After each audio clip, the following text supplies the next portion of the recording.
قل آمنا بالله وما أنزل علينا وما أنزل على إبراهيم وإسماعيل وإسحاق ويعقوب والأسباط وما أوتي موسى وعيسى والنبيون من ربهم لا نفرق بين أحد منهم ونحن له مسلمون ومن يبتغ غير الإسلام دينا فلن يقبل منه وهو في الآخرة من الخاسرين كيف يهدي الله قوما كفروا بعد إيمانهم وشهدوا أن الرسول حق وجاءهم البينات والله لا يهدي القوم الظالمين أولئك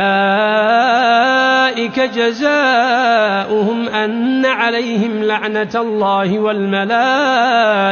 والناس أجمعين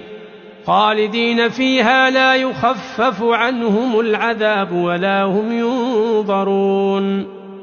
إلا الذين تابوا من بعد ذلك وأصلحوا فإن الله غفور رحيم